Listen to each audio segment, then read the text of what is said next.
Rangkuman informasi pilihan dari berbagai kabupaten dan kota di Jawa Timur segera hadir dalam Buletin Jawa Timur. Buletin Jawa Timur.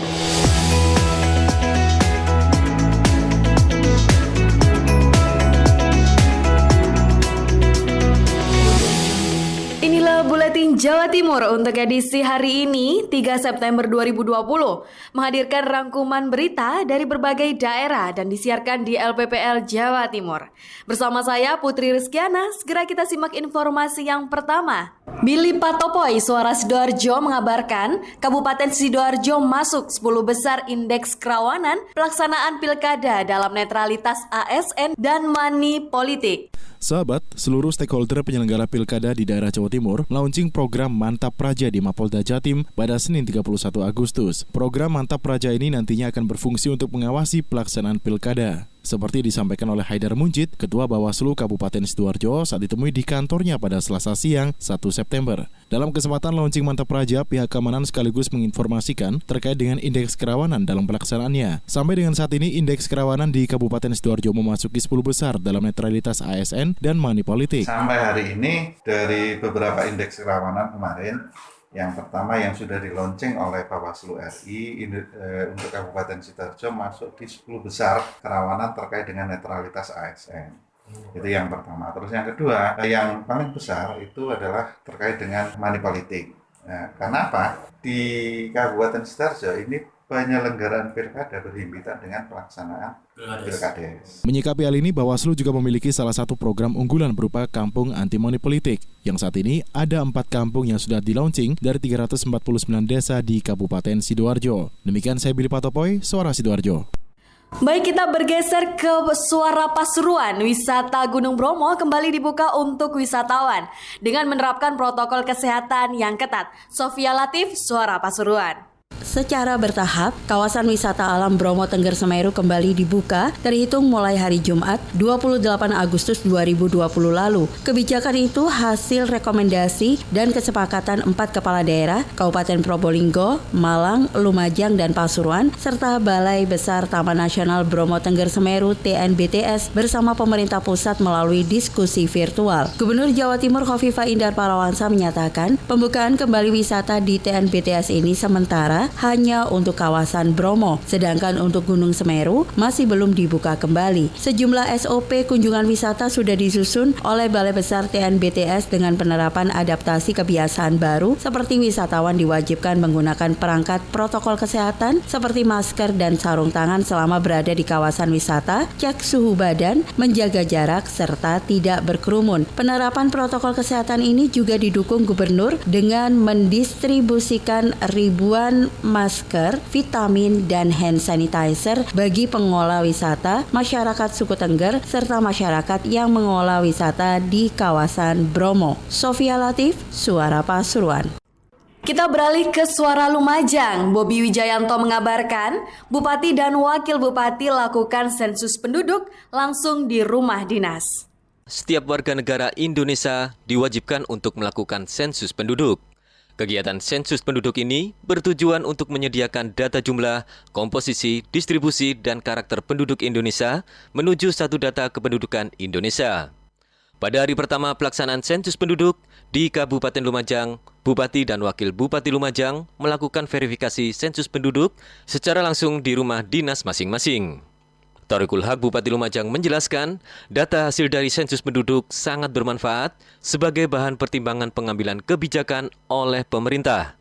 Dirinya mengajak masyarakat untuk mendukung sensus penduduk tahun 2020 sebagai upaya BPS menghadirkan data yang valid dan menjaga dasar pemerintah mengambil kebijakan untuk mensejahterakan masyarakat. Menurut Bupati, pendataan sensus penduduk saat ini lebih mudah dan tidak membutuhkan waktu yang lama. Bobi Wijayanto, Suara Lumajang FM, mengabarkan.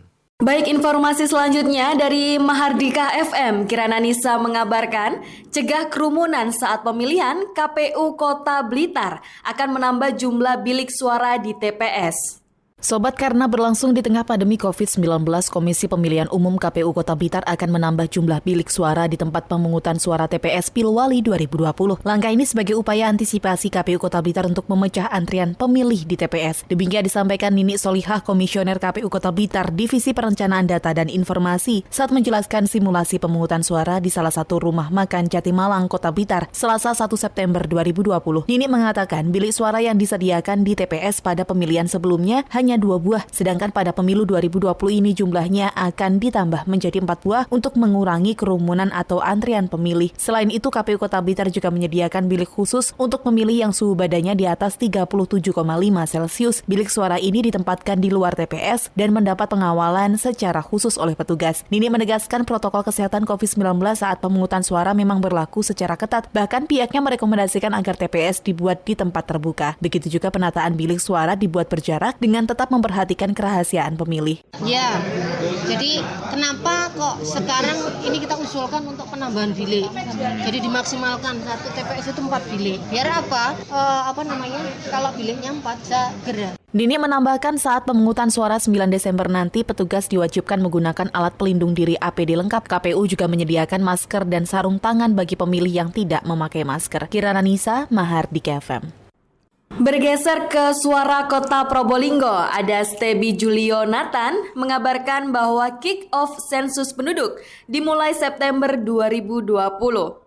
Wakil Wali Kota Probolinggo, Muhammad Saufis Saubri, mengikuti kegiatan kick-off sensus penduduk September 2020 secara virtual di Comment Center pada Senin 31 Agustus.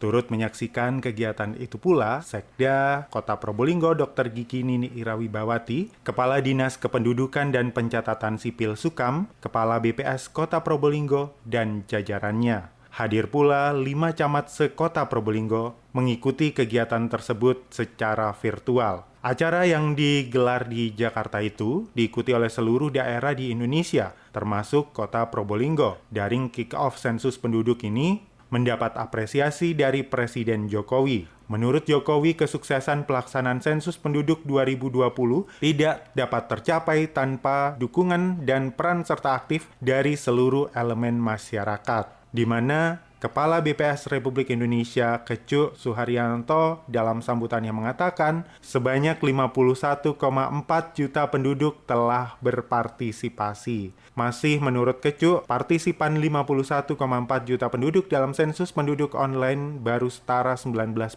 dari total penduduk Indonesia. Masih terdapat 81% di Indonesia yang harus dicatat keberadaannya. Sementara itu, kick-off sensus penduduk di Jawa Timur ditandai dengan pemasangan rompi dan pengalungan papan nama oleh Gubernur Jawa Timur Kofifa Indar Parawansa. Stebi Julio Nathan, Suara Kota Probolinggo. Beralih ke RGR-FM Tulungagung, ada Mega Kristi mengabarkan kunjungan Wakil Gubernur Jawa Timur ke SMKN 3 Boyolangu. Bupati Tulungagung Dr. Andes Marioto Biro MM mendampingi Wakil Gubernur Jawa Timur Emil Elistianto Dardak dalam rangka kunjungan sekolah tangguh di SMKN 3 Boyolangu Tulungagung. Kunjungan tersebut bertujuan untuk meninjau kegiatan belajar mengajar secara tatap muka di wilayah Provinsi Jawa Timur pada masa pandemi COVID-19. Kegiatan belajar mengajar tatap muka yang dilakukan di SMKN 3 Boyolangu dianggap telah memenuhi persyaratan protokol kesehatan. Wakil Gubernur Jawa Timur Emil Elistianto Dardak mengungkapkan bahwa protokol kesehatan telah dilaksanakan dengan baik di SMKN 3 Boyolangu. Apresiasi juga diberikan kepada SMKN 3 Boyolangu karena alat cuci tangan yang digunakan merupakan rakitan siswa SMK sendiri dan memanfaatkan energi sinar matahari. Selain memanfaatkan energi matahari, alat cuci tangan juga dibuat otomatis sehingga meminimalisir sentuhan pada benda. Dan ini merupakan inovasi yang baik dan bisa menjadi contoh bagi sekolah-sekolah lainnya. Kreativitas yang dilakukan oleh SMKN 3 Boyolangu bisa menghemat energi dan meminimalisir sentuhan terhadap benda guna menghindari penularan COVID-19. Saya Mega Kristi, 90,1 RGR FM Tulungagung. Informasi selanjutnya dari Madiun, Suara Madiun, Kiki mengabarkan perbaikan trotoar di Kota Madiun terus dilanjutkan. Dinas Pekerjaan Umum dan Tata Ruang Kota Madiun melaksanakan perbaikan di sejumlah trotoar di wilayah Kota Pendekar. Perbaikan trotoar dilakukan untuk meningkatkan kenyamanan para pejalan kaki. Selain itu, juga menambah estetika Kota Madiun agar semakin indah. Beberapa trotoar yang masih dalam tahap perbaikan di antaranya trotoar di depan Stadion Wilis, Jalan Cokro Aminoto, serta trotoar Jalan Pahlawan, khususnya dari depan kantor Bakorwil hingga Stasiun Madiun. Wali Kota Madiun Maidi menuturkan trotoar bisa menjadi salah satu daya tarik wisatawan. Dengan adanya trotoar yang indah dan nyaman, maka dapat menstimulasi pengunjung untuk menikmati suasana kota dengan berjalan kaki. Untuk itu, pemerintah Kota Madiun terus berupaya memperbaiki trotoar lama yang sudah rusak atau tidak layak. Selain mengurangi estetika kota, trotoar yang rusak juga bisa membahayakan pejalan kaki. Tak hanya itu, sejumlah trotoar juga akan dilengkapi dengan fasilitas khusus untuk mempermudah difabel. Salah satunya, building block bagi tunanetra, sehingga kenyamanan Kota Madiun dapat dinikmati oleh seluruh lapisan masyarakat, termasuk mereka yang memiliki kebutuhan khusus. Kiki Desilia, Suara Madiun. Informasi berikutnya, Suara Ngawi Renata Surya mengabarkan sosialisasikan Pilbub dalam pagelaran seni ludruk. Panitia Pemilihan Kecamatan terus mensosialisasikan pemilihan Bupati dan Wakil Bupati Kabupaten Ngawi di berbagai kegiatan masyarakat. Salah satunya adalah dengan ikut serta dalam seni budaya. Seperti pada Minggu malam kemarin, anggota PPK Padas mengadakan pentas seni ludruk yang dilaksanakan di Lapangan Merdeka Desa Kedung Prau, Kecamatan Padas. Gelaran drama tradisional khas Jawa Timur tersebut diselenggarakan oleh mahasiswa Institut Seni Indonesia Surakarta dengan mengambil lakon History of Kedung Prau yang erat dengan sejarah Desa Kedung Prau, Kecamatan Padas. Ahmad Hawariyin, PPK Padas, diberikan kesempatan untuk ikut tampil di acara tersebut sekaligus sosialisasi Pilbub Ngawi. Hawariyin juga mengajak penonton untuk datang ke TPS memberikan hak pilih. Seperti diketahui bahwa berbagai forum warga, acara budaya, keagamaan, dan kemasyarakatan lainnya menjadi pintu penyampaian sosialisasi secara langsung dengan memperhatikan protokol pencegahan COVID-19. Sementara untuk sosialisasi tanpa tatap muka langsung disampaikan melalui internet atau media sosial. Renata Surya, Suara Ngawi. Dari Suara Gresik oleh Putri Rizkiana, aplikasi OSS yang digencarkan DPM PTSP untuk edukasi pelayanan perizinan usaha. Menekan penyebaran COVID-19, DPM PTSP gencar berikan edukasi terhadap masyarakat dalam pelayanan perizinan berwirausaha. Selama pandemi COVID-19, tidak ada jumlah penurunan yang signifikan terhadap antusias pendaftaran perizinan usaha. Hanya saja adanya perubahan beberapa prosedur yang dianggap dapat mempercepat penyebaran COVID-19. Jadi pendaftaran online itu ada dua macam. Berarti pelaku usaha itu jenisnya ada dua macam. Pelaku usaha yang perorangan sama pelaku usaha non perorangan. Non perorangan itu apa? Badan hukum atau badan usaha. Badan hukum itu seperti PT, yayasan, koperasi, perkumpulan. Kemudian untuk badan usaha itu seperti CV, firma, persekutuan perdata. Untuk perorangan itu UD atau perorangan yang berusaha. Kalau perorangan itu cukup KTP sama NPWP dan juga email yang aktif. Jadi pendaftarannya pertama itu mengakses website oss.go.id, kemudian mereka mendaftar, memasukkan nomor NIK-nya, nomor KTP, nomor NIK, kemudian email, nama, nomor telepon. Setelah itu mereka mendapatkan hak akses user password dari sistem OSS. Setelah mendapatkan hak akses dari sistem OSS, mereka pelaku usaha itu kemudian bisa login masuk ke dalam sistem OSS. Kemudian di sistem OSS nanti mereka menginput data usahanya, baik itu PT, CV atau perorangan itu, kemudian mereka bisa memproses izinnya sendiri dan mencetak sendiri izinnya. Menurut Fahrul Rozi selaku Kepala Seksi Pelayanan Perizinan Usaha menegaskan bahwa pelayanan perizinan usaha di tingkat mikro sama sekali tidak dipungut biaya dan pendaftaran yang sangat mudah. Pihaknya berpesan agar masyarakat memanfaatkan pelayanan tersebut dalam melegalkan usaha masyarakat. Saya Putri Rizkiana mengabarkan untuk Buletin Jawa Timur. Pradia Suara Tuban, Uswatun Anissa mengabarkan Tuban zona merah. Pemkab Tuban himbau pelaku usaha dan wisata tetap patuhi protokol kesehatan. Kondisi Kabupaten Tuban yang masuk zona merah COVID-19 merupakan kejadian yang tidak terprediksi. Hal ini kemudian membuat pemerintah terpaksa mengeluarkan langkah-langkah preventif yang lebih ketat. Sebagian besar faktor yang menyebabkan hal ini terjadi adalah kesadaran masyarakat yang masih minim, serta masih banyak yang salah menilai kelonggaran yang diberikan diberikan pemerintah. Kelalaian masyarakat tersebut yang kemudian membuat angka pasien terkonfirmasi positif COVID-19 terus bertambah. Kepala Dinas Pariwisata, Kebudayaan Pemuda dan Olahraga Disparbudpora Tuban, Sulistiadi mengatakan pihaknya sangat menyadari tanpa adanya kesadaran dan kerjasama dari seluruh lapisan masyarakat, status zona merah di Bumiwali tidak akan turun secara otomatis dengan cepat. Oleh karena itu, pihaknya mengimbau kepada seluruh pengelola wisata, pelaku seni dan budaya, penyelenggara hajatan, UMKM dan UKM agar tetap selalu mematuhi protokol kesehatan hingga kondisi benar-benar aman. Kondisi zona merah yang lagi memuncak di Tuban merupakan kejadian yang tidak terprediksi sebelumnya. Banyak penyebabnya, salah satu diantaranya adalah rata-rata masyarakat yang salah menilai kelonggaran. Tanpa adanya kesadaran dan kerjasama seluruh komponen masyarakat Tuban, zona COVID tidak akan bisa turun secara otomatis. Oleh sebab itu, kami menghimbau kepada para pelaku pariwisata, pelaku seni dan budaya, dan para penyelenggara hajatan, termasuk juga UMKM, UKM, agar tetap mematuhi protokol kesehatan. Kusatun Anissa, Pradiosora Tuban untuk Buletin Jawa Timur. Informasi terakhir dari Ninda Alivia, Persada FM, hingga kini baru 70 ponpes di Kabupaten Blitar terdaftar di Education Management Information System.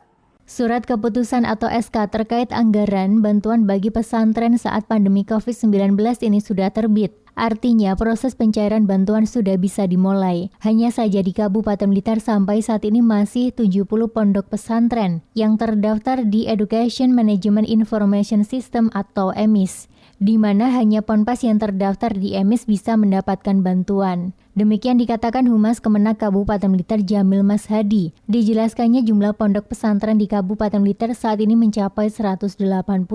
Hingga saat ini yang sudah terdaftar di EMIS masih 70 ponpes, sehingga diminta pondok yang lain segera mendaftar. Sebab yang menjadi acuan pemerintah pusat untuk memberikan besaran bantuan adalah sesuai data yang di-upload di EMIS. Di dalam sistem itu secara otomatis muncul jumlah santri, sarana prasarana yang dimiliki, dan lain-lain. Bantuan operasional untuk pondok pesantren dalam masa pandemi digelontorkan oleh pemerintah, juknisnya memang sudah keluar, cuman memang baru taraf sosialisasi sekaligus pengumpulan bahan. Jamil menambahkan bagi pondok pesantren yang kesulitan mendaftar di EMIS bisa langsung meminta bantuan di kantor Kemenak Kabupaten Blitar. Harapannya semua pondok nantinya mendapatkan bantuan yang rencananya disalurkan pada akhir triwulan ketiga. Dan saat ini prosesnya masih dalam tahap sosialisasi sekaligus pengumpulan bahan. Ninda Alivia, Radio Persada FM Blitar.